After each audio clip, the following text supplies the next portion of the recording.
Everybody's all right with that? Yes. Right, hello everybody. Hello, welcome. Thank you so much to everybody for coming to this University Doctoral School Showcase for 2026. It's really wonderful to see so many of you here. My name's Professor Jessica Blair and I'm the Director of the Doctoral School. My absolute pleasure to be here to sort of welcome you all today and to introduce this session.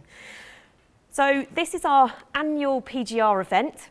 It's designed to explore and celebrate all the exceptional research that happens across the university by our postgraduate researchers. And this year, for 2026, our theme is impact and innovation.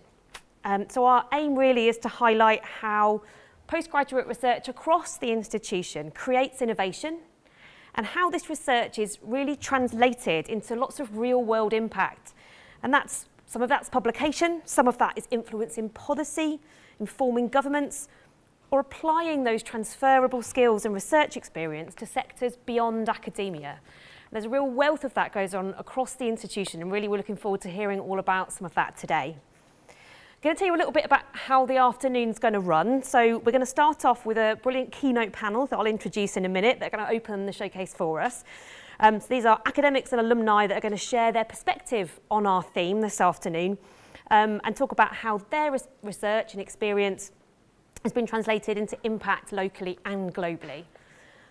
After that, we've also had the research poster competition. It's been a public exhibition. All of the judging for this has happened as well. And there's over 90 posters displayed today, really showing the breadth of all of the research that our brilliant postgraduate researchers have done. So thank you very much to all of the PGRs that have brought their posters to show us their work today. Then later on, we've got the PGR Talks. So this year, really delighted that these are being delivered by our 125th anniversary scholars. And they're going to speak to you about the impact of an innovation within Black-led research. So I'm really excited that we're going to hear from them this afternoon. And then finally, we've got the UDS Awards. This is one of the best bits of the year and one of the best bits of being director of the doctoral school, in that I get to come and say well done and congratulations and to celebrate some of that really excellent research and innovative practice across our PGR and research community. So that is happening later on this afternoon. So building on the theme of innovation, 2026 has marked the first year of transforming our postgraduate research festival from a single day event into a month-long series of activity. And an absolute thank you so much to the doctoral school team for organising all of that and running that fantastic work. And really this programme has included workshops, panel discussions, there's been networking sessions and much more. And this is really an important part of our institutional PGR strategy and really making sure that we celebrate our PGR research and drive that forward. So we're going to get going with our first session, and I'm going to introduce our keynote speakers. So thank you very much for joining us today. So we'll go from I suppose left to right. So on the left, we've got Dr. Tom Goodman. So Tom is a director of consulting expert in higher education at CGI. Tom is a University of Birmingham PGR alumnus who completed his PhD in the School of Computer Science in 2021. So welcome back, Tom. So a really exceptional example of research skills, experience and knowledge being translated into societal and local impact outside of conventional academia. He's the CEO and founder of Hack the Midlands, the UK's first 24-hour inclusive creative marathon open to non-students and under-18s, and is a lead organiser on the Tech Mids conference, bringing world-class speakers and technology to Birmingham. He was awarded the British Empire Medal in New Year 2026 Honours List for services to technology in the West Midlands. So thank you very much for joining us, Tom. Thank you. I'll introduce everybody and then we'll let the speakers introduce themselves. So in the middle, we've got Professor Yemisi Takamwangi. Thank you so much for joining us. She is the head of the Department of Applied Health Sciences in the College of Medicine and Health. Her research is evidence-based diagnostic and healthcare. Has informed the World Health Organization recommendations on TB detection. The impact of her research has been recognised through, in 2026, being appointed as an NIHR senior investigator, and in 2024, the Evenfields Black Talent Award, she won the award for Public Sector Services, NHS and Education for her work as a role model for those aspiring to work in STEM, as well as her role leading the NIHR Race Equality and Diversity in Careers Incubator. So Thank you very much for joining us. And last but not least, we have Dr. Alana Farrell. So Alana is an assistant professor in the Birmingham Law School in the College of Arts and Law. She also completed her PhD at the University of Birmingham in 2024.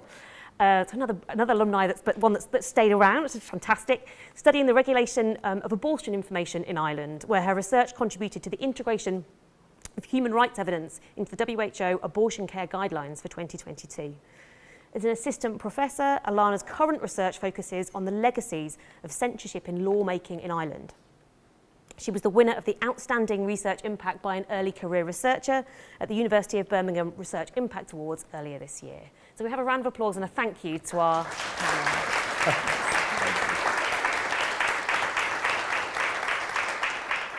Okay, so our speakers are going to each speak to you, give you a bit of an introduction to themselves and talk about the subject of impact. So I'm going to hand over, first of all, to Tom. Are you happy to go first? Yeah, sure, why Great. not? So Jess has done a much better introduction of me than I could do, so I'm not going to bother going back over all of that. But I'm Tom Goodman, PhD here in 2021, maybe 2022, I can't actually remember anymore. And kind of did my undergrad here as well. During that, I founded Hack the Midlands, which Jess touched on. So that was the first hackathon, which is like a creative marathon open to everyone. So it wasn't just for university students, it was for under 18s, it was for non-students as well. And that was kind of a combination of multiple events I'd been to. We ran that all the way until 2023, including 2 years running it, one from my living room during COVID, which we had to kind of like sign the house up as like a track and trace thing because people came and filmed, much like this, but in my living room. And then once from like a thing online during COVID as well. And then more recently as lead organizer of TechMids, which is a conference that's been going on for a few years now, but brings people together from across the tech community in Birmingham to kind of, come and talk. We have 24 speakers in the Everyman. Nice plug, it's running in November this year as well, so please do come along. There are cheaper student tickets. I'll quickly talk about my PhD work. What you will see from this is that actually a lot of my impact did not come from my research. So I took a very mathematical approach to the pitch detection of acoustic musical signals. Again, not a huge impact really on people, and we'll come to what I think about impact in general. And then I did my postdoc between Warwick and Birmingham, and I looked at how musicians synchronize with each other when they play an ensemble, which is quite interesting. That's now become a spin-off from UOB.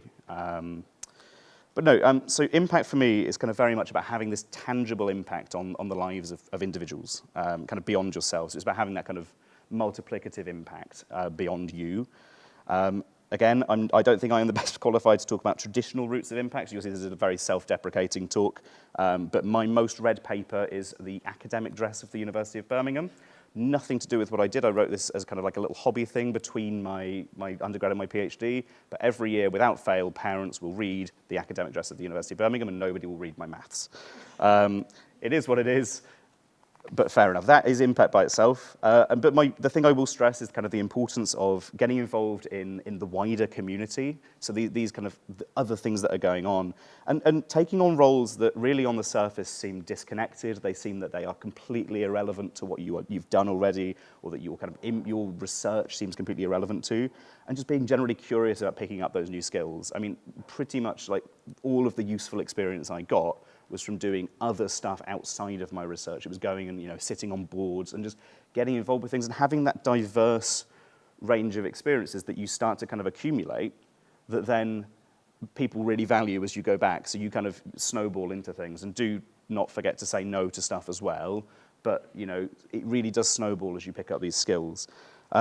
So kind of two examples of that, I'd say. One is getting involved in like local communities of practice. So obviously I'm very biased in that I work in tech, so there's often like a kind of local tech community, but going and getting involved in local workshops and meetups and things that are going on, bringing speakers from across the country, across the world, to the local community and putting on these free events for people.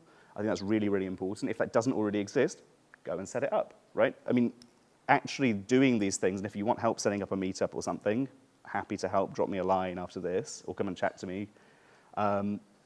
Doing that is that's bringing people together, for me, is really, really important. Another part of that is going and kind of sitting on these like governor, trustee, committee type roles where you're doing stuff that it's more on the interpersonal side, but you're also taking these analytical skills, these kind of critical thinking skills that you get from doing your research and applying them to these other bodies of information, and then also supporting stuff that's in the local community that kind of widens your reach. So I'd say like your unique point of view, particularly as like an early career researcher, is really, really important, and actually that's the kind of diversity that people are looking for on boards for charities, etc. Advice, my first bit of advice from very recent experience would be this. If for whatever reason you decide to wear a jumper when it's 20 degrees, wear a shirt underneath that you'd be happy to wear by itself. I've not done this. Get involved, do things outside of your research that are not directly relevant to what your research is at all. Seek out those diverse opportunities and keep doing that, just be curious. And yeah, just do stuff outside of your PhD. Your supervisor will kill me for saying that, but please do not just spend all your time doing your research. Go and just get involved with stuff. And I think that's probably where I'll leave that. Great, thank you very much. So on to me then. I'll say a little bit about my career journey. And it is a journey, because when people think about careers, they might think it's linear. Mine, I pretty much took the scenic route. I'm on my third career. My first career, I trained as a vet. I practiced for about a year, emigrated to the UK, changed career with family, did an MSc in information technology, and that's actually how I came to work at the University of Birmingham 25 years ago as a trainee analyst programmer in the Birmingham Clinical Trials Unit. And it was while in the trials unit, I got interested in medical statistics. I'd always liked maths. It was my favorite subject in school, and I thought, why not? I'm bored being a programmer. By then, I'd also, become an analyst programmer, senior analyst programmer. And I took study leave, unpaid study leave, but got funding from Pfizer to go and do an MSc in medical statistics in Leicester. Came back to the trials unit. They were happy for me to stay on, but a job came up in a different department, and I took on this research fellow job, which involved the introduction of Cochrane reviews into the Cochrane Library. So Cochrane is a global organization. It's a charity that produces systematic reviews in healthcare. Now, it was introducing Cochrane diagnostic accuracy reviews into the Cochrane Library. That's my area of research, is evaluating medical tests, bringing together the results from multiple studies to inform healthcare policy and practice. So that's how I started, and alongside that role, I wanted to also do a PhD, so that's how I registered for a PhD. So actually, Jess, I'm also Birmingham alumni. I did my PhD alongside my work. Yeah, so that's fantastic, up Birmingham. And I got a fellowship, a doctoral fellowship from the NIHR, that's the National Institute for Health and Care Research, to do my PhD, which I did between 2011 and 2016. So my PhD part-time, I graduated in 2016, and then went on to get a postdoctoral fellowship again from the NIHR. I was asked to take on the role of Institute EDI lead, so I took that on thinking, why am I doing this?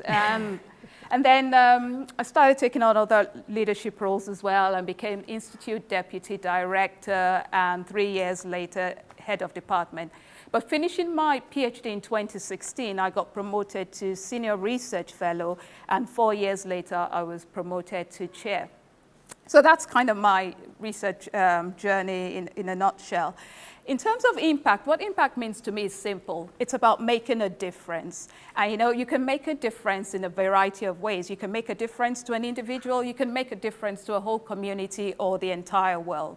Now, I've been very fortunate. When I was a doctoral fellow, I also met a urologist who was doing also his NIHR doctoral fellowship at the time, and we've become lifelong collaborators. He's a urologist.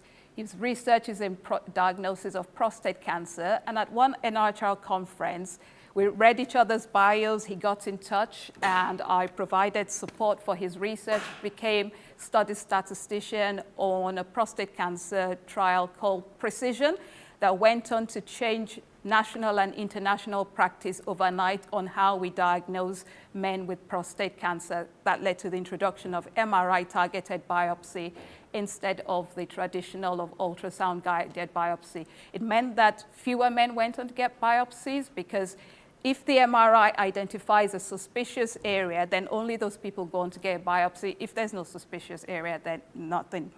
And then in my work with the WHO that I introduced earlier, I'm very passionate about tuberculosis because it's a curable and preventable disease, yet it kills 3,500 people every day.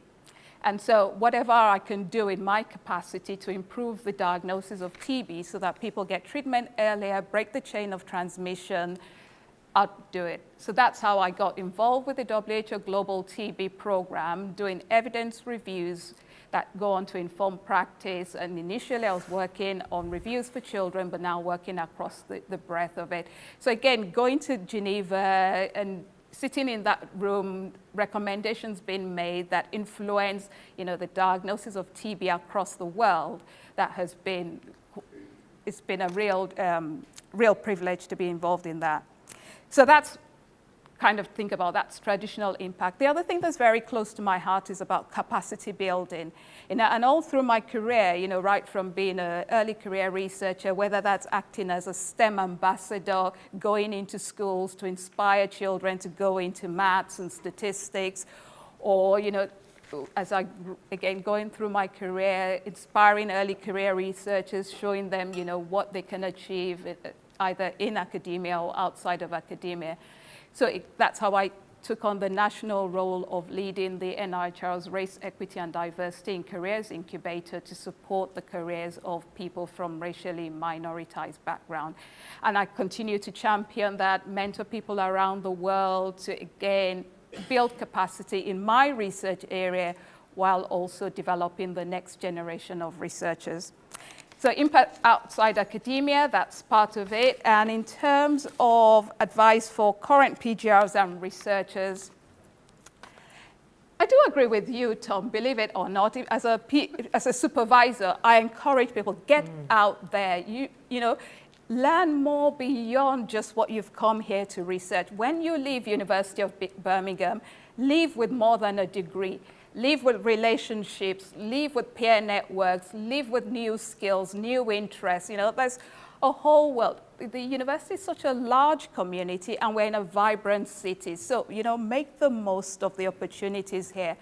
Believe it or not, I started organizing CPD courses for people to learn how to do meta-analysis of diagnostic accuracy studies, which is what my PhD was all about, based on the fact that I'd been organizing social events for groups in church, also organizing the annual awards evening for my daughter's athletics club. So all of those skills of organizing things outside of work was what I used to then start organizing events and activities within work and within research, whether that's bringing people from different parts of the world together. So if you take away nothing from anything that I've said, it's embrace opportunity and leave Birmingham with more than what you brought to Birmingham.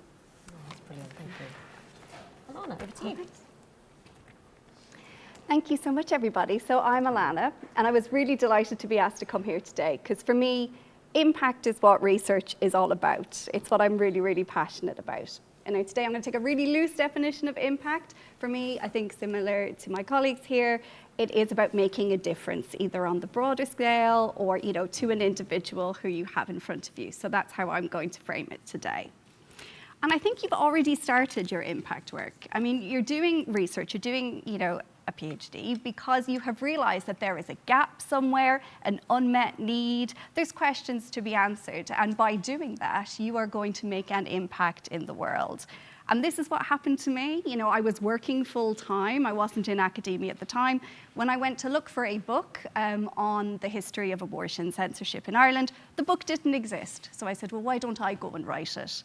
So that's why I went back and did my PhD in that topic. So that book now exists and it's out there. So that's like that one little bit of impact. So you're already laying the foundation for a difference that you're going to make in the world. And then depending then on how you build on that, that's going to be up to, well, your findings, maybe you already have quite an impact-directed PhD, or maybe on your motivations. Where do you see, what do you want to do next? Where do you want your research to shape? So already you're building those wonderful foundations for impact work.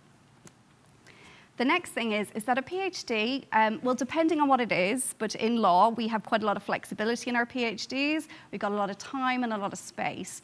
And what that means is that we have the opportunity to react to things as they happen. And I would encourage you to embrace those things that you see happening in the world around you, especially when they are related to your PhD work. So the example that I give was about a year into my PhD. The government in Ireland announced they were going to hold a referendum on the law that I was studying. So I was able, thanks to being a PhD candidate, to go back to Ireland for a month to actually engage in campaign work. So I went back, it was very grassroots, having conversations on doorsteps, having conversations on the street, but it was my PhD research that I was essentially talking about, talking to people about law, how it operates, the impact that it has. So it was a very applied way of me taking the law from the statute book, from the studies, and actually engaging with people in real time. And the referendum did pass, ultimately, which we were delighted about. How much our little group walking the streets, had on that, it's hard to say. Obviously, sometimes impact is difficult to capture in terms of that. But I know that when having those conversations with those individuals, they expressed gratitude and thanks for having a space where they could ask questions, have informative, non-judgmental conversations where they could ask questions about the law and about the referendum. And I think for me, that was a really important piece of impact that I used my PhD work for. And I'm really delighted I had that opportunity. And if you ever get that opportunity, I would say, go for it, engage with policymakers, engage in whatever it is. And if you see it, go for it. Your PhD work is important out in the world. So get stuck in, is what I would say. What you know is valuable. And then another thing I have to say I really agree with in terms of the PhD years is that when I came into my PhD, I wanted what, for want of a better term, I called a holistic experience. So it wasn't just about the thesis. I wanted to, make connections with people, get stuck into projects that I may not otherwise have access to. Now being in the university, I could meet people and do different things. So alongside my PhD, I did work part-time. I did some teaching, and I did a lot of research assistant and associate roles. And I guess the one that has really, that had the biggest impact was my work on doing some systematic reviews as part of a team at Birmingham Law School. And those systematic reviews then fed into the WHO's abortion care guideline, where we looked at legal barriers to abortion access around the world. So that was a part-time job that I did alongside my PhD work. And it was really impactful. We're still tracking and tracing the work, and we can see that it's being cited by medics, advocates, legislators all around the world as, the piece of evidence that they go to when considering law reform. So it's probably the most important piece of work I might ever do, maybe, but I'm very proud of it. And again, that came from a part-time job. So I'll say, keep your eyes open, keep your ears open, go for opportunities like that. I had never done a systematic review before, but you know what? I can learn, and I did, and we did a great job. So I would say, the same for you. And actually, if there's any senior academics in the room actually as well, I will say, please give your opportunities to your PhD students. I would not have had that role had it not been for my incredible PhD supervisors who put me in contact with people looking for research assistants who offered me opportunities like that. So please, senior academics, your PhD students would be so grateful for those opportunities. And then in terms of what I'm doing now, kind of post-PhD, impact work, and I guess this is actually quite relevant for you all, is that impact work really forms a bedrock of research design and study design.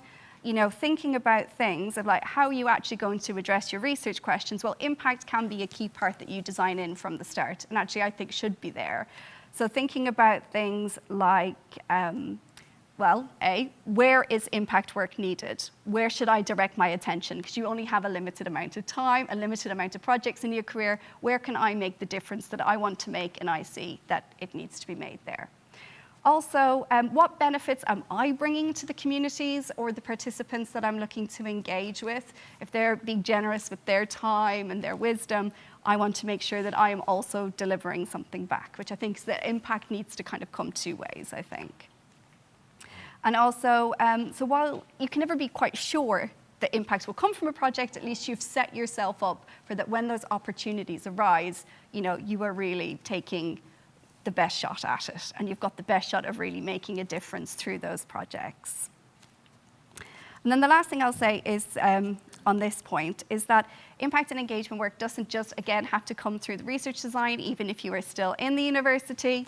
I volunteer outside of the university. I'm a talk line coordinator for the charity Abortion Talk, where again, I apply my PhD work and my current knowledge to actually directly assisting people on a phone line. I do it once a month, so getting people to the services they need, having conversations to combat stigma, etc. So it's from the very big, designing the research to target policymakers, but again, right back down to having those conversations with individuals where you can really feel that you've made a difference.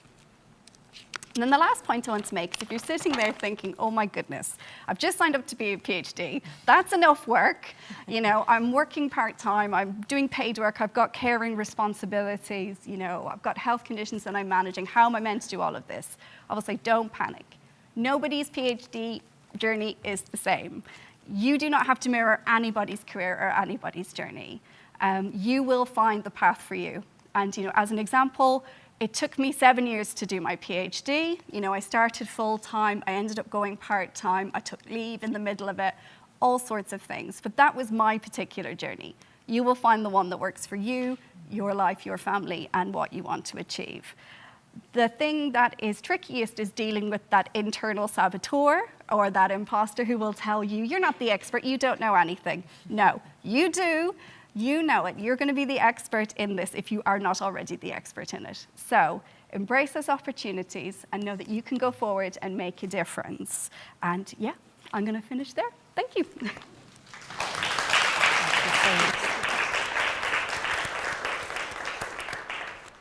Fantastic. Thank you so much for those introductions. And I think we've just heard really about some really different types of impact, which has been really, really fascinating. But I think one of the core themes that you all brought out was that it being about making a difference and that using what you're doing to make a difference to the world. And some of that was policy, some of it was capacity building, all sorts of different ways, and that was great. And I think the second thing you all sort of said in a slightly different way was about diversity of experience being important, right? And trying to capture experience outside of perhaps your immediate research while you're here. So really interesting to hear that while your experience is so different, there's clearly themes that came out, so that's great. So I'm going to open it to the floor for questions. Has anybody got any questions for our panel?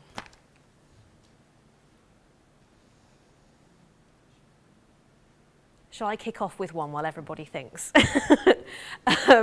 So a couple of you sort of touched on this, and because there's different types of impact and different ways we can think about it, have you got any tips or sort of any thoughts on how we can recognise impact and perhaps how we can capture that as we go? So I feel like if you sit back and try to reflect on impact across a big period of time, that can be hard. Should we be capturing it as we go along? Have you got any thoughts? I suppose one way could be creating some sort of folder where you put some of that information, whether it's somebody writing to say thank you because you did X, Y, Z and it made this difference to them, then you could store it there. Because I remember when the work that we had done around diagnostic accuracy reviews, the introduction of the reviews into the library, the methods work and everything we'd done. And the impact team told us, you need testimonials. So I had to go back to someone who previously worked at the WHO and ask him can he say something about what the evidence reviews that we've done and the work that we've done, what that meant to his work in the WHO, and even now that he was now working with something around migration, and he gave us that testimonial, which we used as part of that. We also looked at the WHO Global TB report as well to be able to look at, okay, since the introduction of this test, how many of these tests have been sold, how many people have gone on to get tested, and how many lives have been saved. So different pieces of information bringing together, because yes, you can have the statistics, but sometimes it's those qualitative statements that really bring the impact to life of, what is made, the difference is made to a particular community or to how you do your work and so on. So now, even just thinking about the different things that I do around capacity building is like, oh yes, that person who I mentored or supported, they've now got, maybe they've got a job, they've got promoted, or they've got a fellowship. I'm saving all of those things to show that, I'm not just wasting my time mentoring people, but actually it is making a difference. including changing your career if you want to. Absolutely, yeah. Yeah, so I guess kind of looking back and actually reflecting on what you've just said, it's about getting that timely feedback, kind of consistently taking it at the point at which you're delivering these things that have impact, and then using that to shape the kind of future work you do that then has impact going forwards. Yeah, I agree. I've got what I call a folder of happiness where I put in all of my praise, and I am shameless. If somebody says verbally, thanks, that was really helpful, I'll say, can you please email that to me? And you know what, people are always delighted to do it. And then I build that up and I keep it there because I know as soon as I go looking for it, I won't be able to find anything. So I do this for my teaching, I do it for everything. But people are usually very happy to help. But the other thing I'd like to say is, as well, when you are doing that kind of gathering, you know, think about your audience. Who are you collecting this for? Is it for a job panel? Is it for a funder? Who is it for? Because that all could be very different in terms of what they want you to capture. So I know for some sites, you know, we'll be collecting like quotes from parliamentary debates where our research was mentioned, or changes in the law.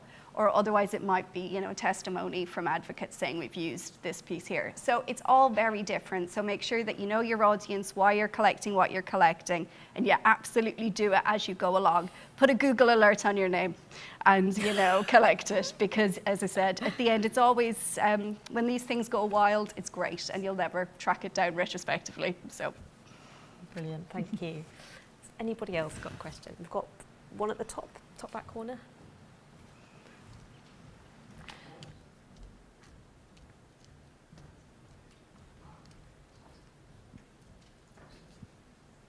Thank you so much. Is it on? So the mic is actually for the YouTube feed, so if you can try and speak up, and if it's not clear, we could repeat the question. Okay, thank you so much. I would like to appreciate the panel. My name is Patsan, but you can call me Pat, and I'm a first year PGR. My question is basically on what will be the advice in terms of positioning ourselves. I'm looking at myself as a first year student. And when I'm looking at the market itself, in terms of the job market, the academia, I've got a civil society background, there are quite a lot of challenges. And then at the same time, you are engaging in this challenging journey of a PhD. And at the same time, you're also thinking to say, then what next if I'm done? You know, you're looking at the global challenges, universities, financial problems. You're looking at funding at global level, job cuts, and you know, there's all of these things that are going on that also come into you as a PhD student to say, okay, when I'm done, then what? So what would be your best advice in terms of trying to be able to remain relevant, to say, as the journey continues, also try to strategically position yourself in this way, looking at the experience that you already have, and where do you think what we could do? Yeah, thank you so much. Thank you. I guess I'll start if you want. Yeah, Sure, so I think the most important thing that employers are looking for when you come out of your PhD is that you haven't just come and done your PhD. And that touches on everything all of us have just said. It's about going and just finding those other opportunities. So if that is volunteering somewhere, if that is taking on part-time work, if that is, you know, starting an event, or just doing something that's not your research, that really shines through when you go for like a job interview. And also, like, it equips you with the skills to engage with that interview in a very different way. I think, you know, if you've gone through and you've just done your research, I mean, there's nothing to sniff at, but like you're not equipped with the same like interpersonal skills, the same kind of, yes, some of the analytical skills, but maybe not actually what they're looking for the job, and these other things. So do just go and engage with things. And if you can't find them, make those opportunities. So, you know, if you can't find them, I think actually, as Alana touched on completely, you can just go and make those opportunities exist. Really quite inexpensively, like put a talk on, put an event on, just do something, engage with your peers. I think increasingly at the university, and certainly within my team or my department, PGRs are very much embedded. We see you as part of the staff, even though we might be called students. You are postgraduate researchers, so in that sense, we bring you in, embed you, and make you feel like you are part of the team. So you get those experiences of, you know, working as part of a research group in a university. And I think it's very important as well to become part of something. So for me, early on was being part of Cochrane, you know, being part of this global organization that has members from 193 countries, put me right in the middle of, you know, what was happening in evidence synthesis in the world. And particularly in my area of diagnostic accuracy, made me an expert very quickly on a global stage so that people came to me. I didn't have to even go to people. So I think being part of a relevant professional network, whether that's, and then there's some student spin-offs of some professional networks as well that you can join. If you have the opportunity to go to conferences, to present, engage, you never know who you will meet there, who might just be like, oh, actually, I have a position that would be coming up soon. And I think, oh, maybe they've heard you speak, they're impressed, and then you get invited. So certainly just put yourself out there and be brave, you know. You will get some knockbacks, but, you know, all you need is one yes. You might have 100 no's, but it's just that one yes. And it might come with the first thing or the 100th thing. Yeah. And impact work, you know, has incredible transferable skills that will be so attractive to employers. Things like you seeing a problem and you going and tackling it is huge. Project management skills, having some form of measurability, being able to go in and say, I want to address X, and this is the evidence for how I did it, and these are the results, is incredible. You learn new skills. I mentioned that I learned to do systematic reviews that, you know, is not offered in a law school curriculum because it, you know, but I learned how to do that. So there's things as well, if you're engaging with communities, how to do focus groups, how to do maybe feedback, all of these things can form a part of evidence gathering and impact work. And no matter what sector you go for, all of those skills are so wanted by employers. So really you can build your portfolio of skills and then adapt that then based on the direction that you want to go in. It will really give you a really lovely foundation for that job hunt. Brilliant, thank you. Okay, we've got time for one more question if someone has got one. Yeah.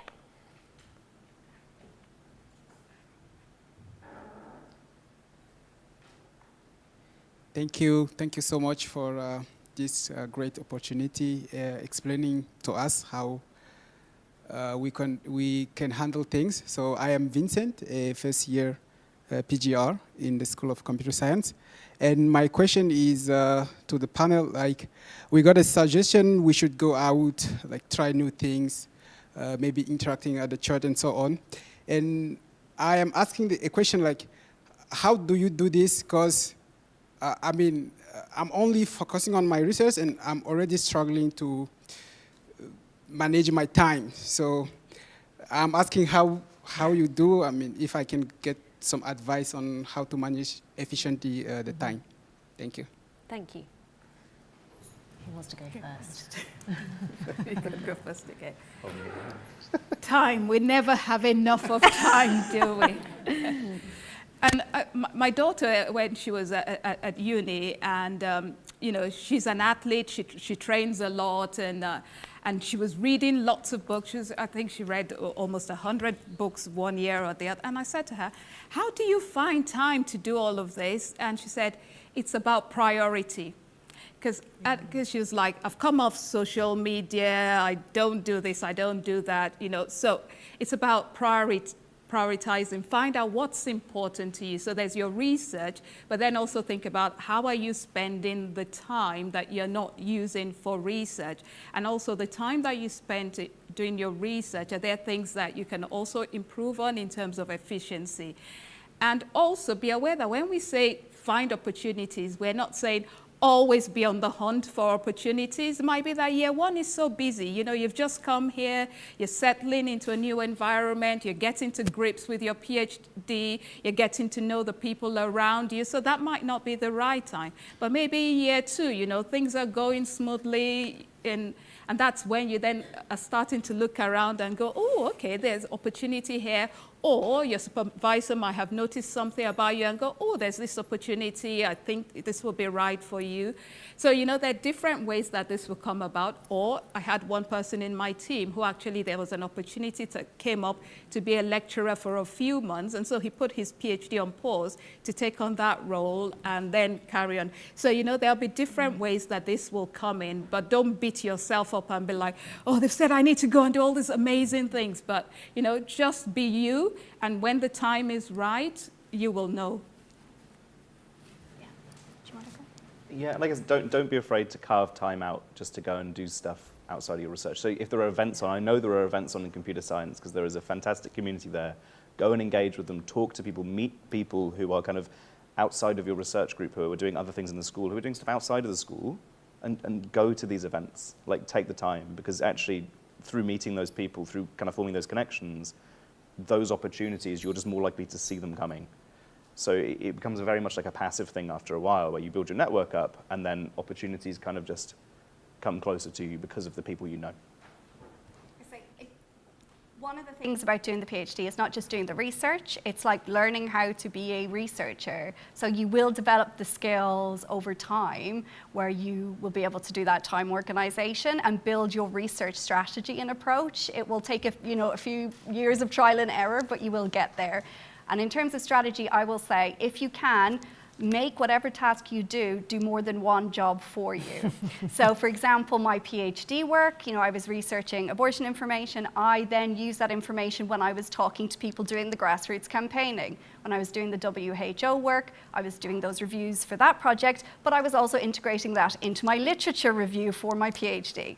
So if you can, any piece of writing, any conference, any networking event, try and make it do more than one job for you. And you can also have a folder where you can keep everything, and then in the future, if somebody asks you to do something, you can say, yes, here it is, ta-da, and it's great. So yeah, that would be my advice on that strategy.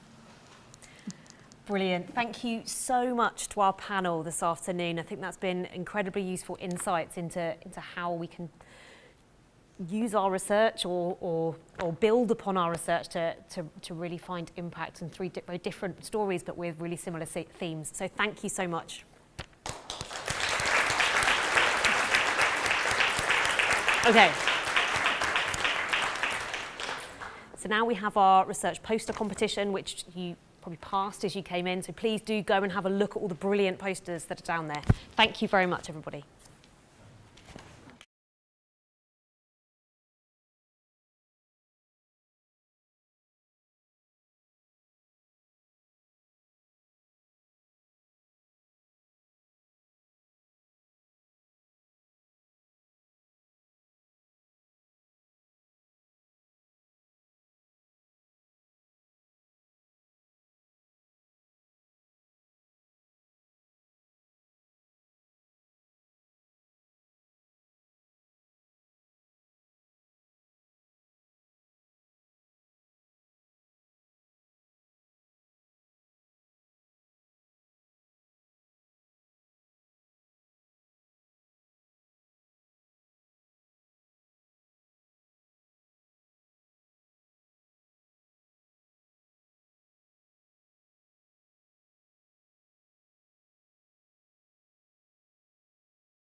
Hi, everyone. Can you hear me all right?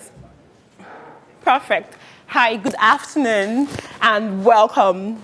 And thank you for joining us for this afternoon's PGR Talks event, themed Impact and Innovation. My name is Queenie. I'm a PhD student at the International Development Department. I am also a member of the Black PGR Network, and we are co-hosting this event with the University Doctoral School, where I am also an ambassador. And with me today is my colleague, Gabrielle. Hi, everyone, and welcome from me as well. As Queenie said, my name is Gabrielle, and I'm also a second-year PGR in the International Development Department, a member of the Black PGR Network, as well as a UDS ambassador. We're excited to have you here for what promises to be a really engaging session featuring postgraduate researchers from across different disciplines and research areas. Right, so in events like this, one of the questions that comes to mind is why Black PGRs? And the answer is not because Black PGRs belong in Black spaces. It is because oftentimes Black PGRs are always doing impactful and innovative research that is not often highlighted. And this is something that was highlighted at the Holding the Space conference that was held by the University of Westminster in April this year, which the UDS supported some of us to attend. And so from attending that event, we have realized that representation matters because that's what decides and determines whose voices gets heard, whose experiences are amplified, and even the kind of questions that we get to ask in research, right, Gabby? Yes, agreed, Queenie. Black scholarship, lived experience, and practice is diverse and incredibly important. And I think today's speakers, who all attended the Holding the Space conference, really reflect that diversity of thought and experience. So today we're going to be hearing research that engages with topics like health, community, identity, migration, environmental sustainability, even mathematics, all approached through very different disciplinary lenses. Beyond this, however, the subjects themselves are also doing something important by showing to us their different perspectives, histories, and ways of understanding the world and bringing that forward in this academic space. Yes, exactly. And again, impact does not only mean big opportunities, right? Impact is sometimes quieter. It could really be in challenging the stereotypes about communities. It could be researching things that reflect people in them. It could be asking questions that are often neglected, or even approaching familiar problems differently. And also, innovation doesn't have to mean reinventing the wheel. It could mean simply bringing light to research that has never been brought light upon before. So today is really a celebration of excellent research, but also of the importance of inclusive research cultures where different voices, experiences, and intellectual approaches are recognized as valuable contributions to knowledge. We hope you enjoy the session and feel inspired by the conversations that we'll be sharing in today. Okay, without further ado, I will start. We will begin. I will hand back to you, Gabby, so that you introduce our first speaker. Thank you, Queenie. Our first speaker for today is Christine Fadazi-Makuve. Christine is a 125th anniversary PhD scholarship recipient here at the University of Birmingham with significant professional and academic interests in inclusion and social justice. Today, she will be speaking to us about her life experiences and research in her capacity as an educationist and social anthropologist in training. Without saying too much, this research involves an ethnographic study exploring how second-generation British, Zimbabwean young women navigate, negotiate, and construct identity, gender, and womanhood. Over to you, Christine.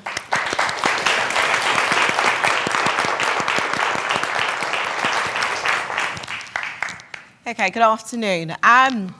I'm going to share my research with you this afternoon, but I'm also going to share the journey that led up to the research. Because inasmuch as I am the researcher in this situation, I'm also an inextricable part of the story, the research story itself.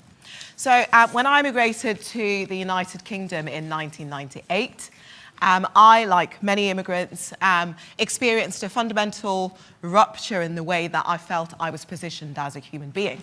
So I experienced downward social mobility, othering, racism, misogynoir, and a forcible translocation of my existential sense of being me to a situation where every aspect of who I was refracted through the prism of race and the fact of being black. And I, like Alice in Wonderland, lost my muchness during this entire situation. The traumatic experiences I had led me to start to think about questions of identity and belonging, and how immigrants make sense of their lives in societal spaces that don't necessarily always embrace them or welcome them, or in some cases even humanize them.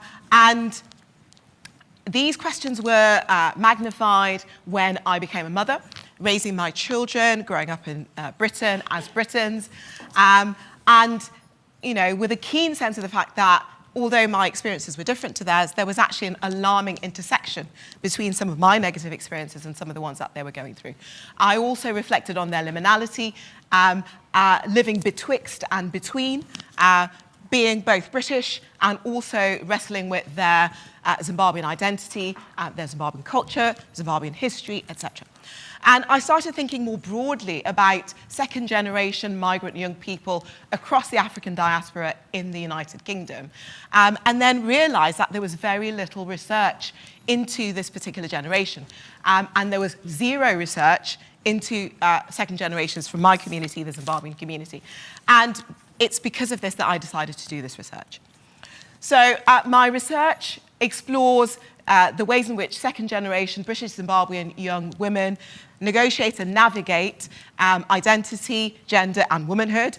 And particularly, I'm interested in the ways in which they carve out a space and make sense of who they are within liminal spaces, so between cultures, between generations, and between geographies. Methodologically, my research is an intergenerational multi-sited ethnography with field sites both in the United Kingdom and in Zimbabwe. And in addition to the young women themselves, who will be my key interlocutors, I will also be involving matrilineal family members both in Zimbabwe and within the United Kingdom. So epistemologically, my research is underpinned by decolonial theory, post-colonial theory, and Afrofeminism, and also a Zimbabwean philosophy known as Hunu.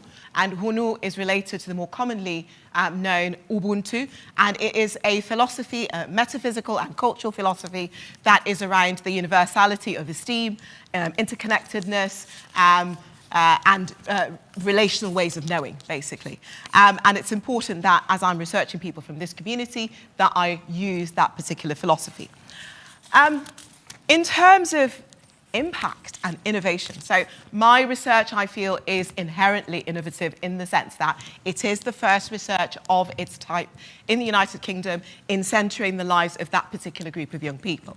And in terms of impact, those young people have been silenced, in a sense, made invisible, because of the fact that there has not been any academic research that has looked into their lives and experiences. So there will be that marked impact in kind of, elevating their voices and amplifying their voices.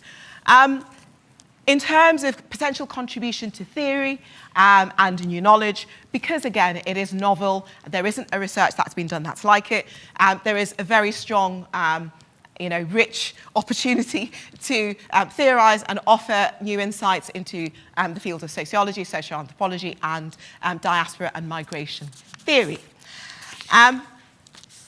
I am very, very proud of the journey that I have had from being a 24-year-old immigrant in 1998 to standing here and being able to actually contribute to the amplification of voices of women who have come after me. Thank you.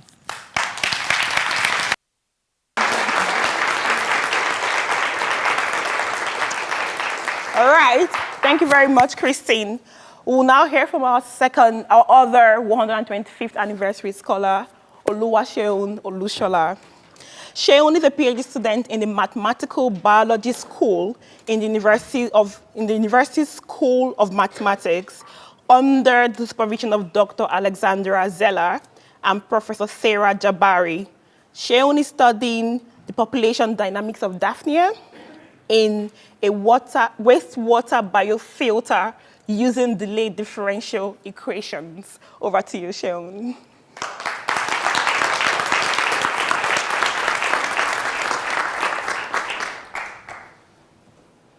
When I think about the theme, innovation and impact, I do not only think about new technologies or big breakthroughs, I also think about the journey that led to them. My journey into research has not always been linear. I was born in Birmingham, moved to Nigeria as a child, and later came back to Birmingham for university. Those years in Nigeria shaped me deeply. They taught me discipline, resilience, community, and the idea that challenges are not always setbacks, that sometimes they serve as the very foundation for growth. My return to Birmingham was far from smooth. My first year at university coincided with the COVID-19 pandemic, and my university results in mathematics fell short of my own expectations. At that point, it would have been easy to quit, to move on, to try something different that wasn't mathematics, but I always held on to the firm belief that I could grow within a subject that I deeply love. In my short lifetime, I have learned that progress is not always straightforward, and the conditions that surround us shape who we become. I think the same is true for research and impact. It's not just about the final results, it's about understanding the journey that led to that result in the first place. And that brings me to my research. When we think about wastewater treatment, we probably think about pipelines, filters, chemicals, and non-organism that is smaller than a grain of rice. Daphne, often called water fleas, are freshwater organisms that can support the natural filtration of water. But behind the scenes, wastewater contains traces of pesticides, medicines, industrial chemicals, all of which current treatment plants struggle to remove.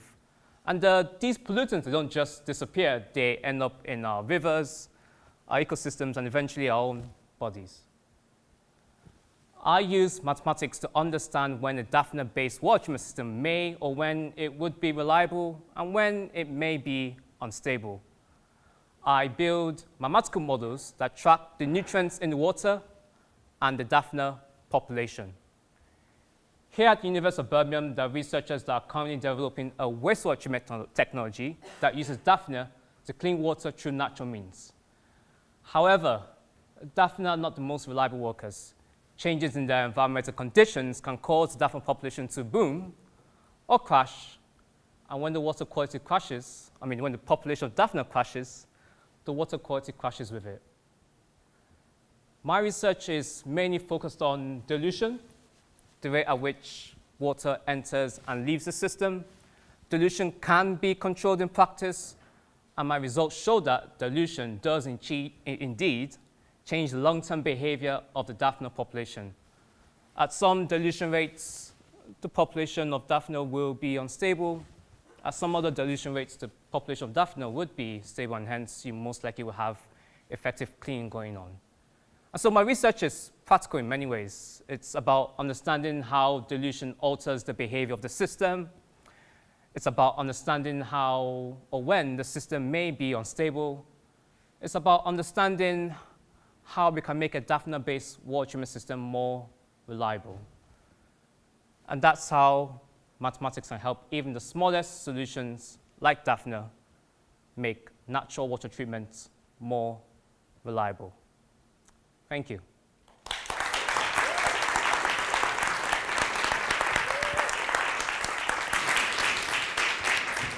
Thank you so much, Shaun. Now we'll hear from another 125th anniversary PhD scholar, Ellis Richards.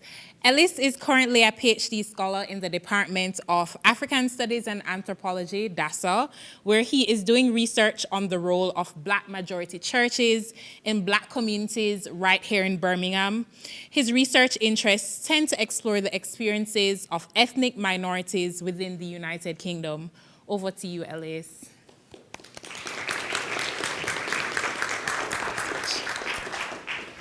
Okay, thank you for the introduction. As said, a key part of my research is exploring the key roles that Black majority churches can do in providing a safe space for different Black communities. So for my research to focus on one predominantly black Nigerian church and one black predominantly Jamaican church, I want to share not only the shared experiences that they may have, but also important differences. Now, a lot of times in academia, black communities are seen as a monolithic group, and this neglects different cultures, migration histories, and lived experiences that actually shapes people's identities. So I plan to engage with both communities over the next 12 months through conversations, observations, and interviews with both communities. Thank you. Next slide. Sorry, and again. Cool. So when people think of black communities in Birmingham, most of the focus tends to be on London. However, Birmingham has the second largest black population in the UK, but despite this, despite its rich history, many of its stories is underrepresented in current research. So by me focusing on Birmingham, I'm shining light to an experience that is often neglected in literature. Sorry, next slide. Now, when people think of black majority churches, they only view them as places of worship, when in reality they also provide spaces for support, cultural identity, and belonging. Now, in Lizards in East Handsworth, where I'm focusing my research on, it's usually described with negative stereotypes as being a crime capital, being poorly integrated, or just being a slum like these articles have suggested. While in these communities, black majority churches provide key initiatives that aim to combat some of these issues that these communities are facing. However, a lot of the times, their efforts are unrecognized by the general public. So, me being black British born, of Caribbean heritage, born and raised in Birmingham, this research is important to me not only on an academic level, but on a personal level as well. I actually grew up in a black majority church, which is down the road from Lizards in East Handsworth. So I understand the importance of building trust, building familiarity, but also being culturally sensitive when communicating with participants. This perspective has shaped the way that I've done my research, because a lot of the times, black communities are seen as hard to reach groups, when in reality, they're not that hard to reach, but culturally appropriate approaches haven't been taken into account when engaging with them. So I made sure I focused on building relationships with the communities before I actually carried out research. And I did this by attending different local community events, but also attending church services. I also made sure that when I do carry out interviews, I do it in safe spaces where participants feel comfortable sharing their experiences, whilst also being open to more creative ways of expression, whether it's through art or through poetry, or anything that makes them feel more comfortable in sharing how they feel about things. And this is what makes my project innovative, because rather than expecting a community to adapt to the needs of traditional research practices, my research actually adapts to the needs of the community. So the impact of this project actually goes far beyond academia. Not only does it change negative stereotypes of Lizards in East Handsworth, but it also highlights the role that black majority churches have in their local communities. Furthermore, it provides an opportunity for local people to share their own experiences and perspectives that are often, rather than outsiders who are unfamiliar with the complexities of the areas, to speak for them. Ultimately, this research highlights the importance of cultural nuance black-led research. It also highlights the importance that black majority churches have in these communities. And furthermore, it's important because representation shapes inspiration.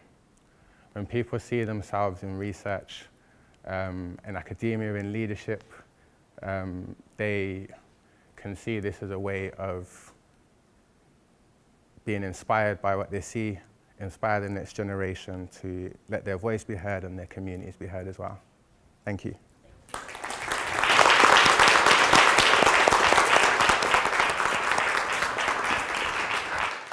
All right. Thank you very much, Alice, for that presentation. Our last but definitely not the least presenter for today is Nneka Igwebuike. Nneka is another 125th anniversary scholarship recipient, a second-year microbiology and infection PhD student in the Buckner Group at the University of Birmingham's College of Medicine and Health. Her research explores how the human gut microbiome influences antibiotic resistance. Over to you, Nneka.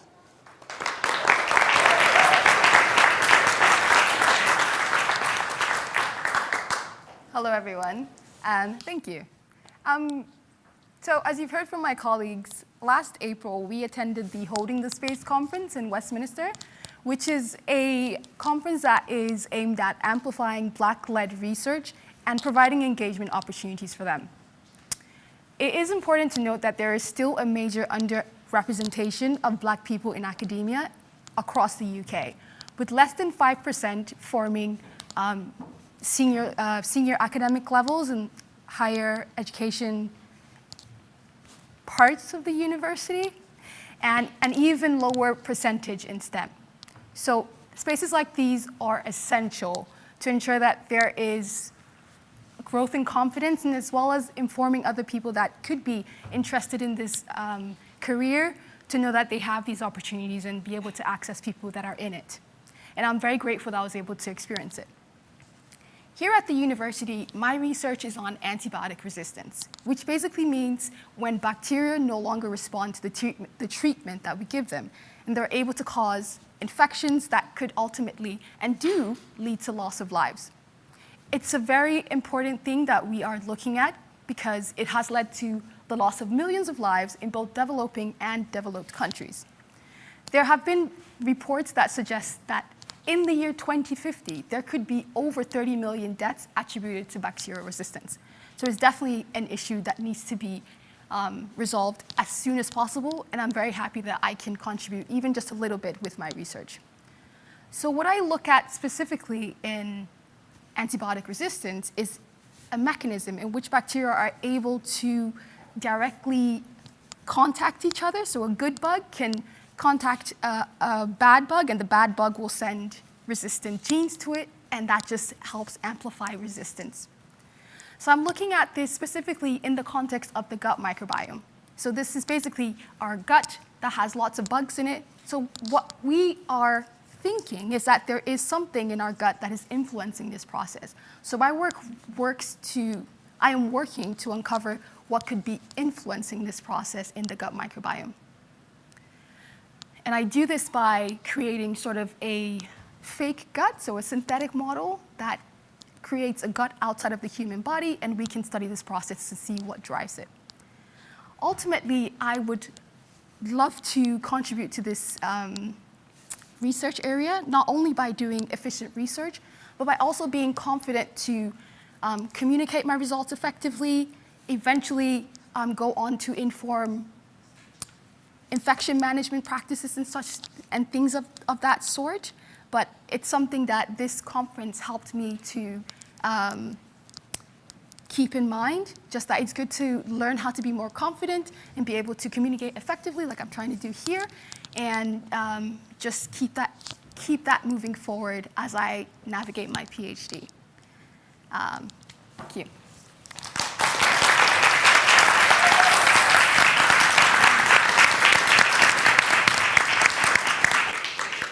Thank you so much, Nneka. I am sure you all, like I do, have some burning questions that you'd like to ask our presenters. So we are going to move into the question and answer section. We're going to do this by using the Vvox app. So if you use your phones and you scan the barcode, you can submit questions, and then Queenie and I will take turns moderating. So. Can we call on our speakers to please come and take your seats on the stage, please? Thank you very much. Could we give them a round of applause as they come along, please? Thank you.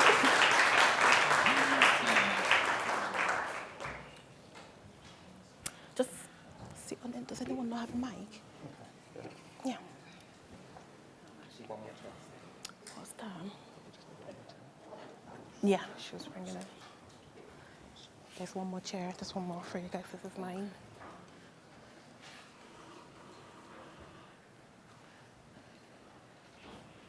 So if you've got your questions, you could please, thank you. Thank you very much. Could you please scan the barcode on the screen and type in your questions when the chat box comes up, please? Thank you.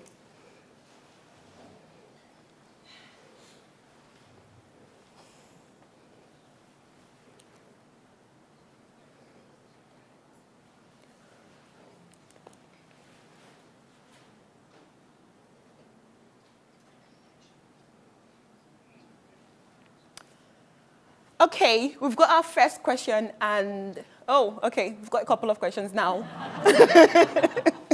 So the first question goes to you, Nneka, and someone wants to know, based on your experience, how can spaces like these encourage impact and innovation for other scholars or early career researchers?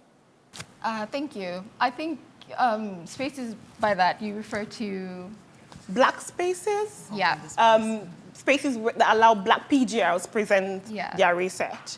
I think this is incredibly significant, especially as I am an early career researcher, and just having the space to do this and also practicing, it's helping me to learn and improve my presentation skills and also to get feedback. So I think that's really important.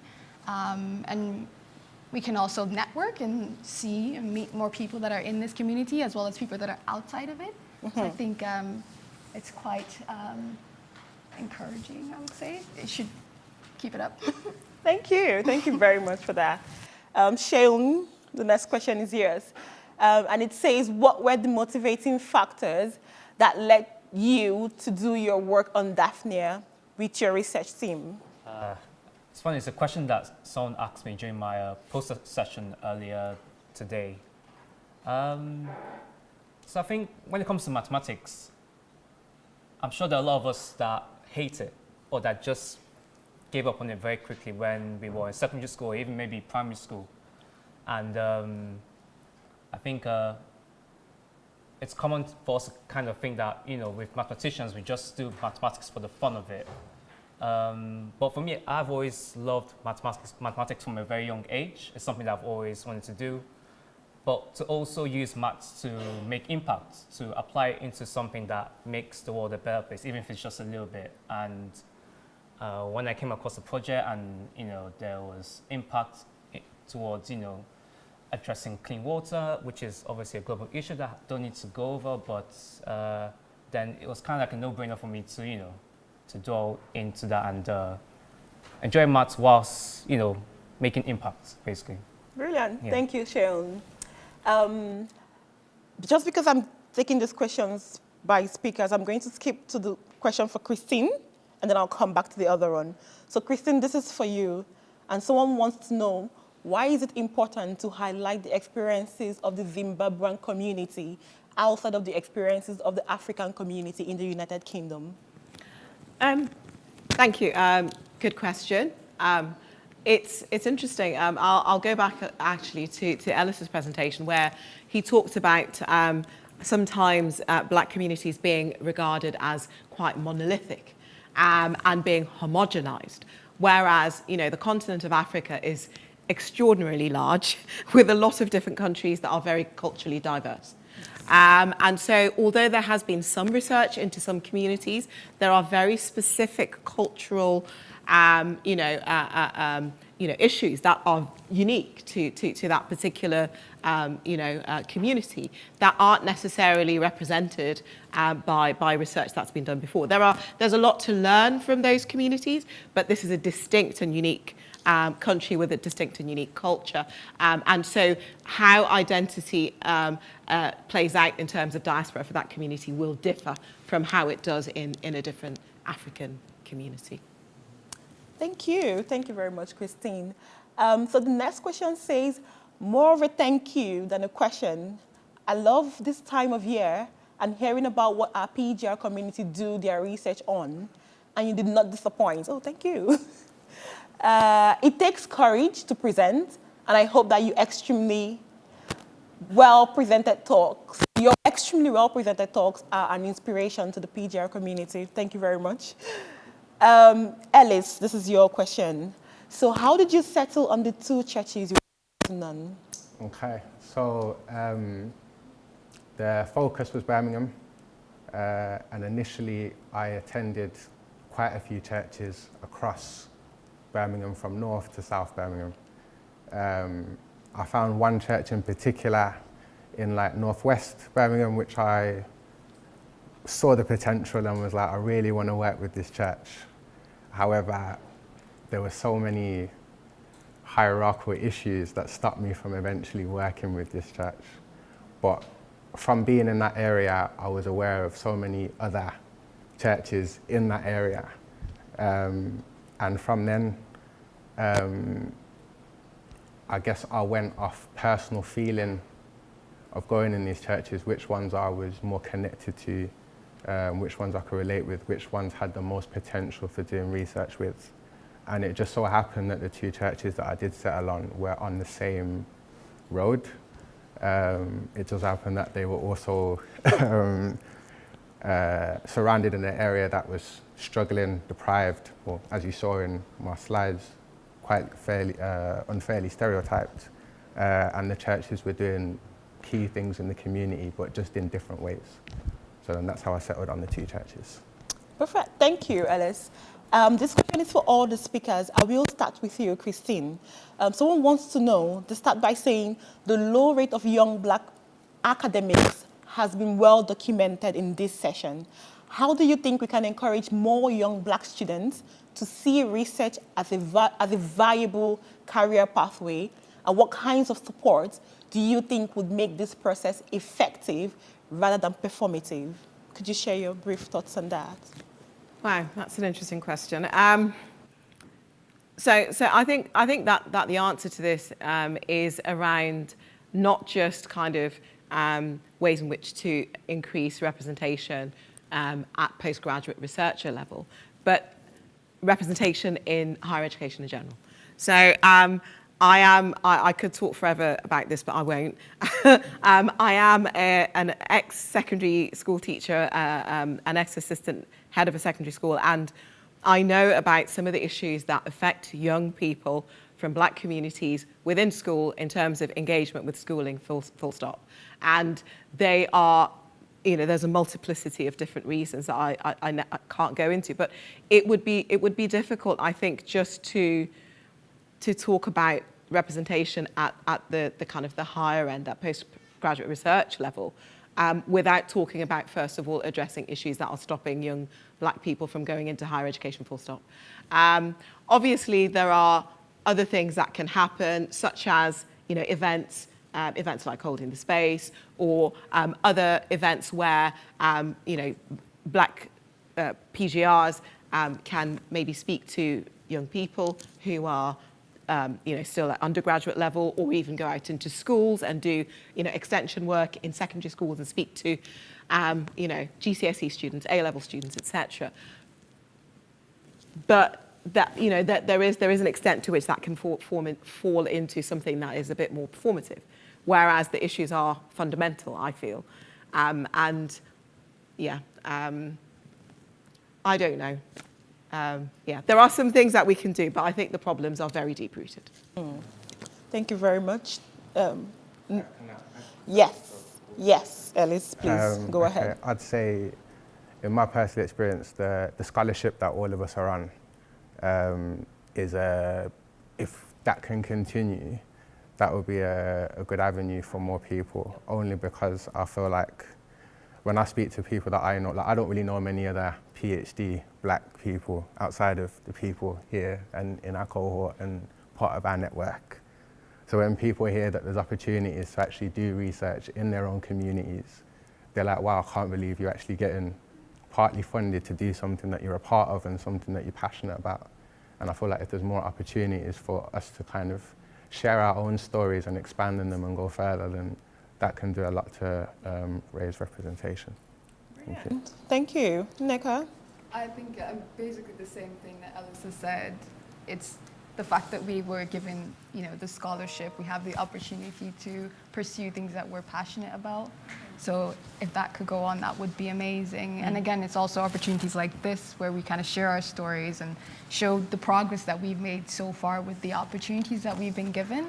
And as she said as well, community outreach, speaking to the younger generation, that could also inspire people that, oh, I actually wanted to do that. I can see someone that's doing that already, and it just says, okay, so that's possible for me as well. So I think representation is a big part of it, and like just having opportunities. Thank you very much. And over to you, Sharon. Just a few words. Opportunity, but also having the belief and the confidence that you are deserving and belonging of the opportunities goes a long way as well. Perfect. Thank you very much. I will come down to the third question just because it's addressed to someone. Neka, this is your question. It says, in the gut microbiome, do both the good and bad bugs share these resistance genes?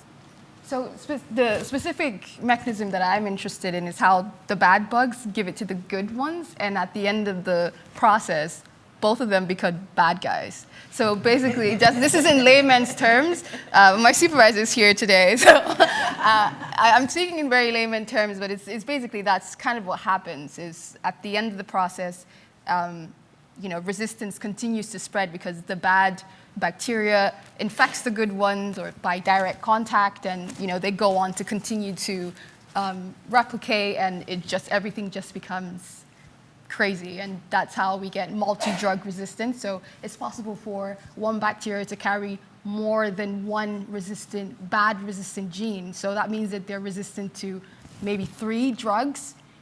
So the pathogen that I'm interested in, Klebsiella pneumoniae, it's actually one of the worst ones out there. It's multi-drug resistant, and it also has genes that can break down last resort antibiotics. I'm going a bit off topic here, but yeah. Long story short, they can get it from each other. Thank you very much, Neka. So because we're short on time, we're going to just take one last question. And I am going to exercise my veto power to think of the question that I feel. Okay, we will go with the first one at the top, just because there's someone who likes it. So I think it's based on popular demand.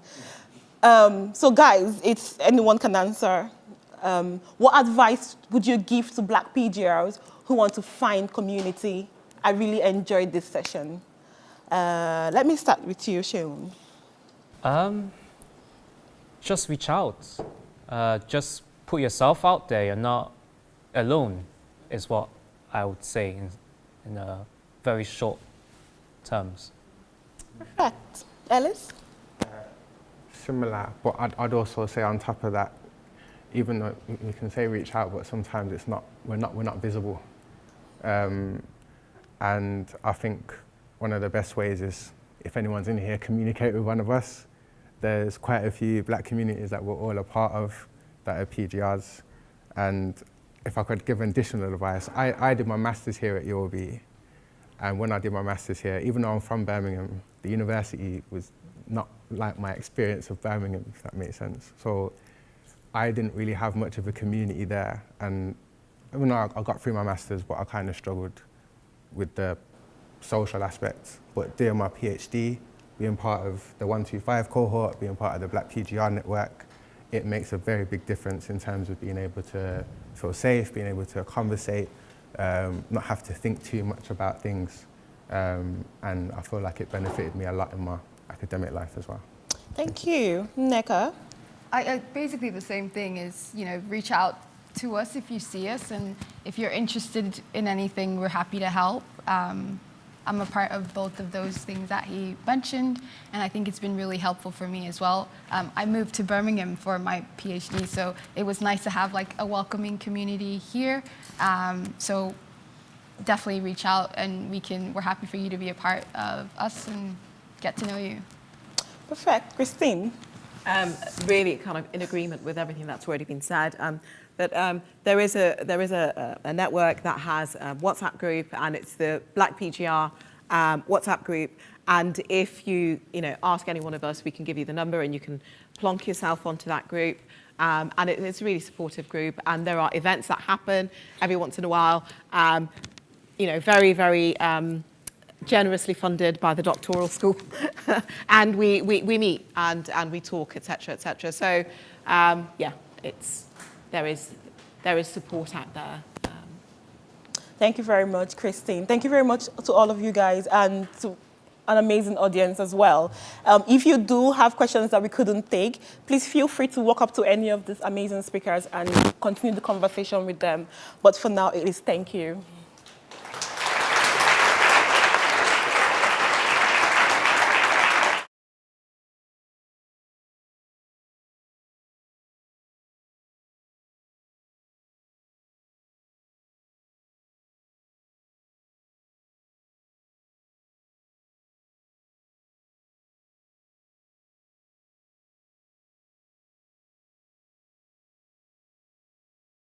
Impact and innovation.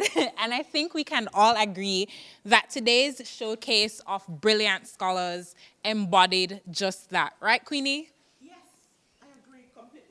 From Daphnia to the experiences of British Zimbabweans to the impact of black churches to antibiotic resistance, I'm sure that we can all agree that these talented researchers, black PGRs, have shown us what it means to do research that is both impactful and innovative. Yes. So we would therefore like to thank you all for presenting, sharing with us such riveting presentations. And not only were we entertained and informed, but I think we can all say that we've been inspired to move in that same theme of impact and innovation. Exactly, and we would like to say a huge thank you to our colleagues at the UDS who worked with us behind the scenes to make this happen. A huge thank you to Nadira Abdin and to Kerry Myers, and also to our fellow UDS ambassadors. I don't know if they're in the room, Fran, Jessica, and Saskia. A big thank you to you all. Finally, we would like to thank you, our audience, for taking the time to join with us today. The day, however, does not have to end here. Please join us at the University Doctoral School's award ceremony, where the recipients of the Michael K. O'Rourke Best Publication Award and the Award for Excellence in Doctoral Research, as well as the winner of this year's Research Poster Competition, will be announced. During this ceremony, we will also be doing the prize giving for the 2026 3-minute thesis finalists and 3-minute thesis People's Choice Award.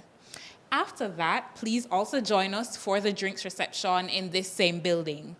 We look forward to seeing you there. However, if this is your last stop for today, as we Jamaicans like to say, take care, walk good, and please connect with us on all our socials. Thank you so much.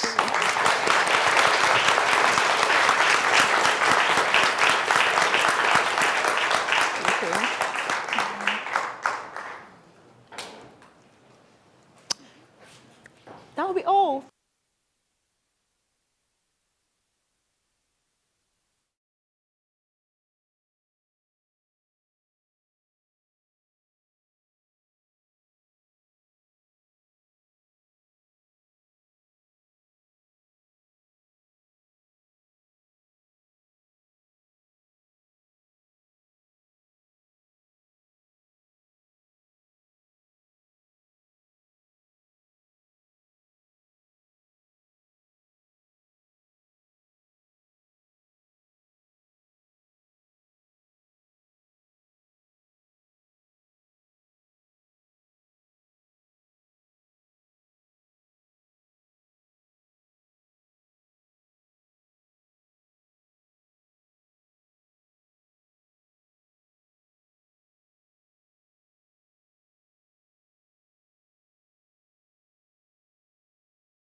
the answer. I want someone to watch that.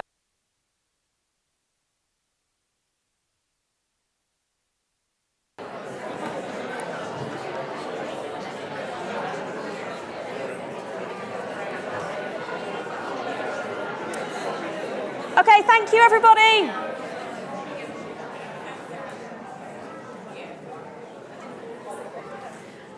Welcome back. Thank you very much for coming. It's so brilliant to see such a full room and to have so many people here to see our brilliant PGRs and supervisors to get their awards.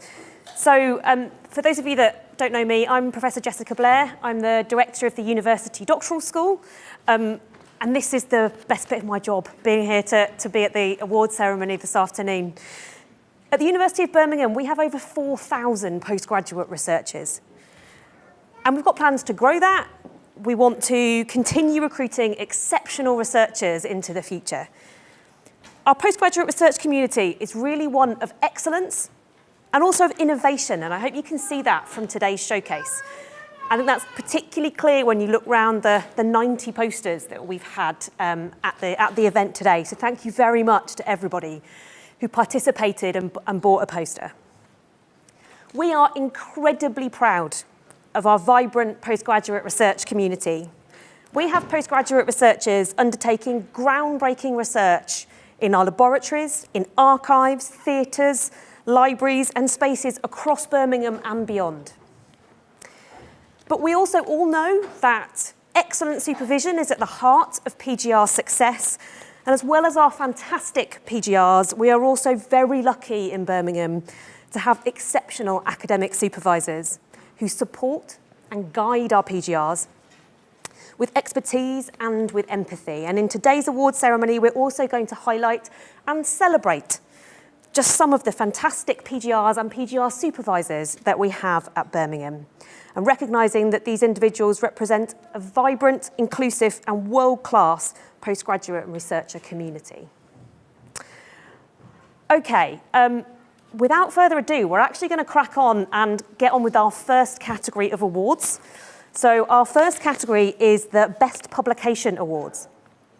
There's one of these for each college, so we'll crack on. So the first Best Publication Award is for the College of Arts and Law, and this goes to Eloise Senechal.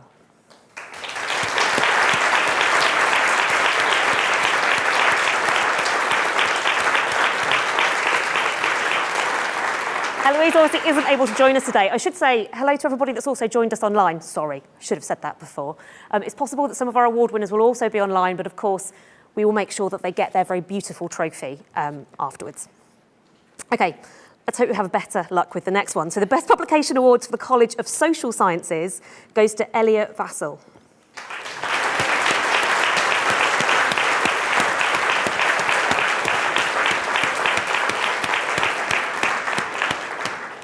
Going to have a stash of our beautiful trophies left behind. We will make sure they get delivered. So the Best Publication Award for the College of Life and Environmental Sciences goes to Octavia Brayley.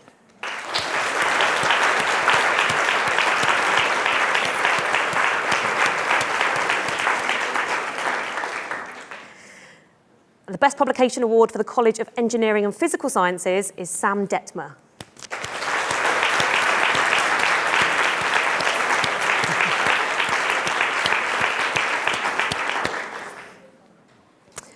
And finally, the Best Publication Award for the College of Medicine and Health goes to Jack Levance. Yeah!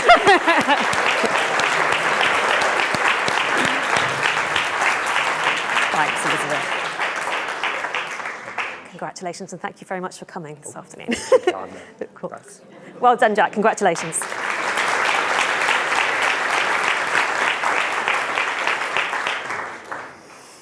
Now we're going to move on, and we've got our Excellence in Doctoral Research Supervision Awards.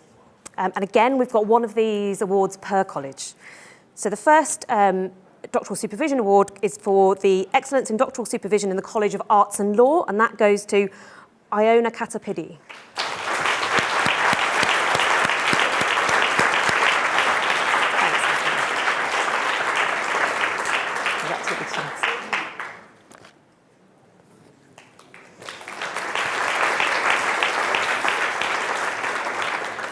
And next, we've got our Excellence in Doctoral Research Supervision in the College of Social Sciences, and that goes to Dr. Yelena Denizikina.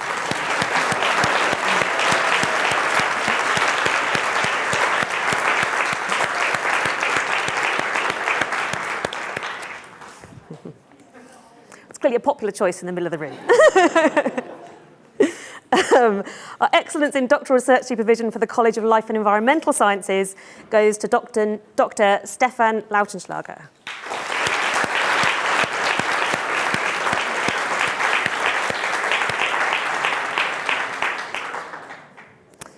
Our Excellence in Doctoral Research Supervision for the College of Engineering and Physical Sciences is Dr. Jack Bishop.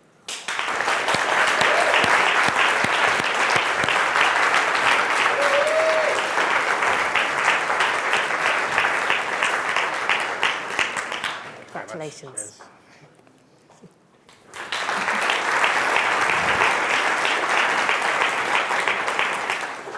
And finally, we have our Excellence in Doctoral Research Supervision for the College of Medicine and Health, and this goes to Dr. Natalie Poulter.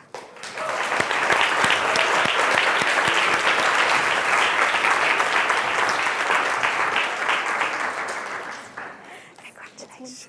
Thank you, that's so lovely. Thank you.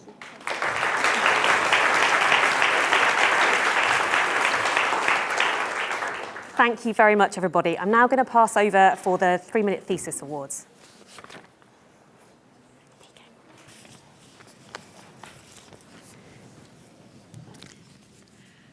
Good afternoon, everyone. My name is Georgina Hardy. I'm the postgraduate researcher development manager based in the research skills team in libraries and learning resources. My favourite thing about my job is the postgraduate researchers that I work with. Their commitment and enthusiasm to the wide, diverse and interesting range of topics that they carry out research on really makes my day every day at work. And that enthusiasm, commitment and those interesting topics all come together every year in the 3MT competition. 3MT, or 3-minute thesis, is a challenge to our postgraduate researchers to distill years of research into just 3 minutes with one single PowerPoint slide.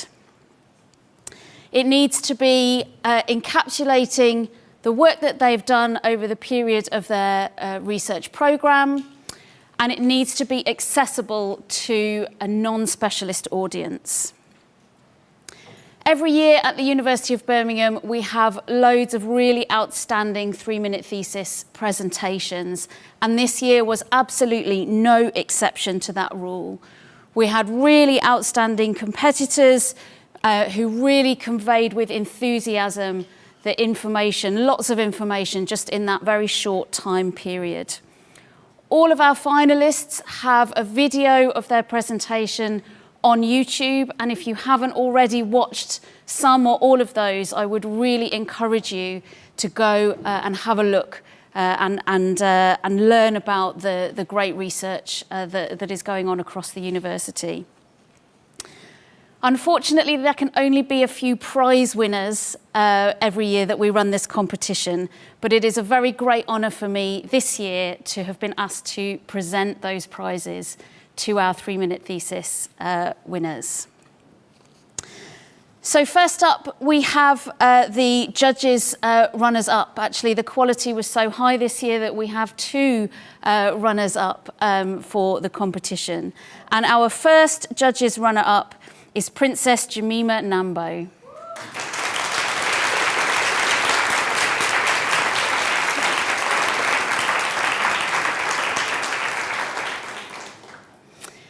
Our second judges' runner-up is Helen Trinder.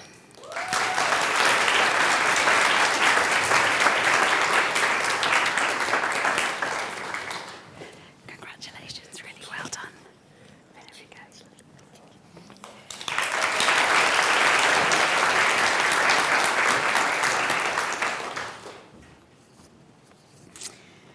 Our judges winner this year, and I do not know how the judges managed to choose, because it was an extremely strong field this year. So our winner can be very proud, and our winner is Jen Yen Yin.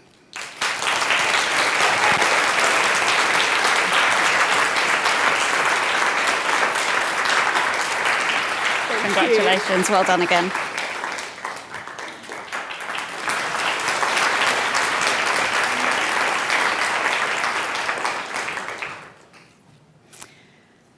Our final award is the People's Choice Award, which was voted for from the audience at the 3-minute thesis competition and following from watching the videos online afterwards. And our 2026 3-minute thesis People's Choice Award goes to Isabel Goodger.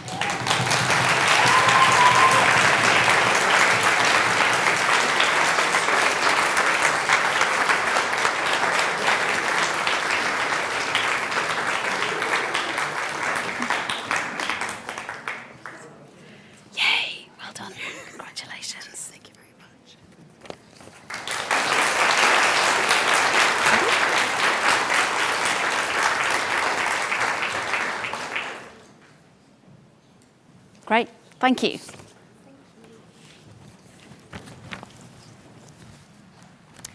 Hi everyone, my name's Tara Whittin. I'm head of the University Doctoral School, and I am presenting the awards for the Research Poster competition. It's been another hard decision to decide the winners for this, because we had a record-breaking number of posters poster participants who entered this year, and just a big thank you to everyone who got involved. The quality was really high this year. So we're going to start with the People's Choice Award. And the winner of the People's Choice Award is Basith Aji.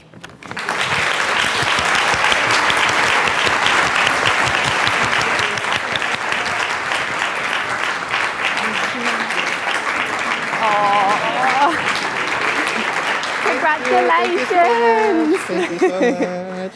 Well done.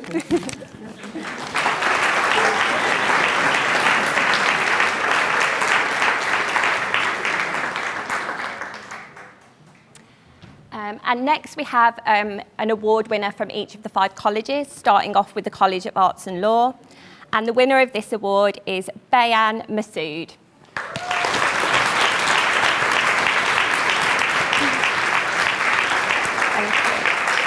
Congratulations. Thank you.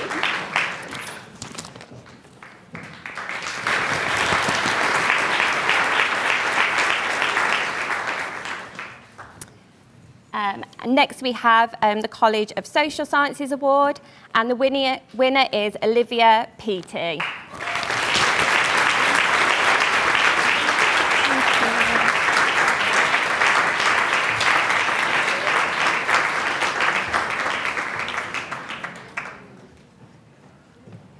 Congratulations. Thank you. Oh.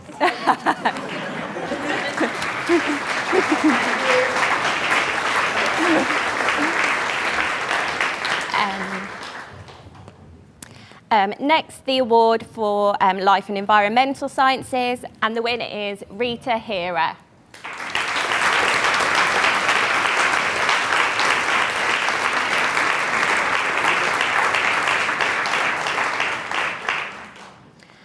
And the winner for Engineering and Physical Sciences is Kabir Abdul Hussain.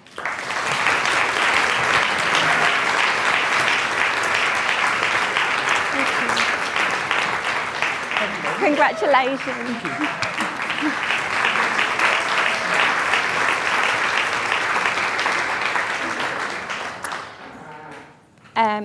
The winner for the College of Medicine and Health is Julia Alvalino Ballavenuto.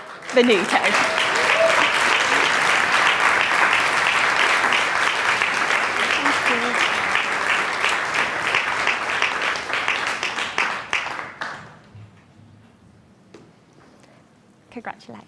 Thank you. Sorry for my pronunciation.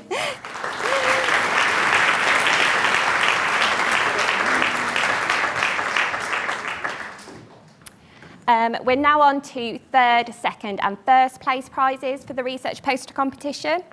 And in third place is Deanne Brettle.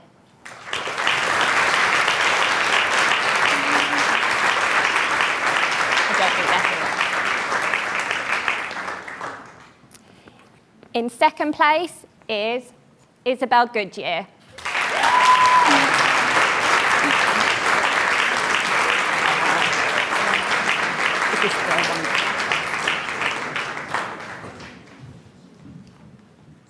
Is it okay? Well done. And just be careful with that. Thank you.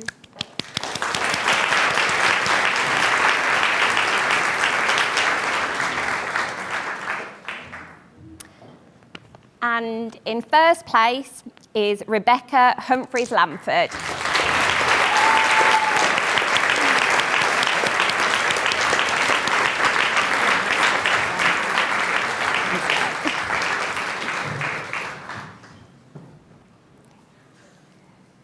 Well done. That's a bit loose.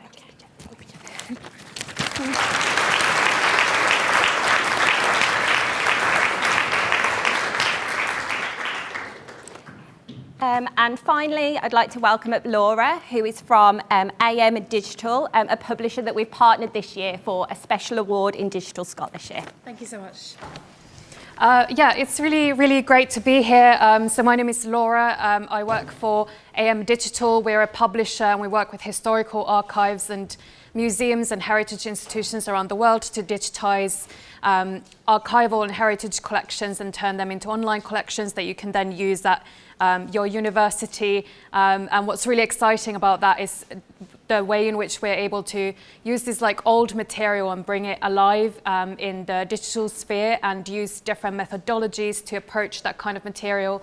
And it was a real pleasure this year to look at such a wonderful range of posters from different disciplines, looking at problems that impact us and using digital tools in creative and innovative ways to address those. It was a really difficult one to judge. All of the posters came within 2 points of each other. So we had a really, really hard decisions and to make, and we were at some point asked to try and deliver our results because we were holding up everyone else. But it's my real delight to be able to announce the winner of this year's competition, Alison Fulop.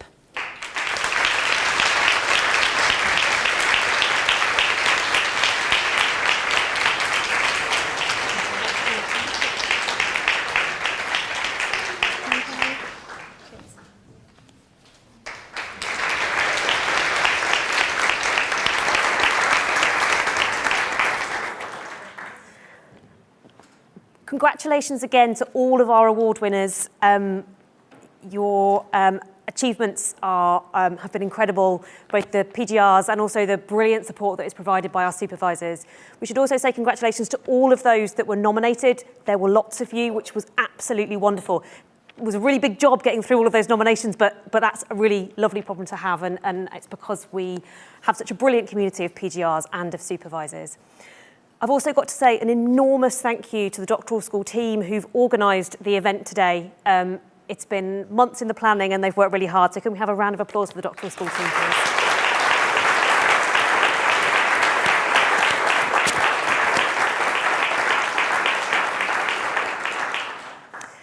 And all that's left for me to say is thank you very much for coming, and please do join us for a drink outside to celebrate everybody's achievements. Thank you.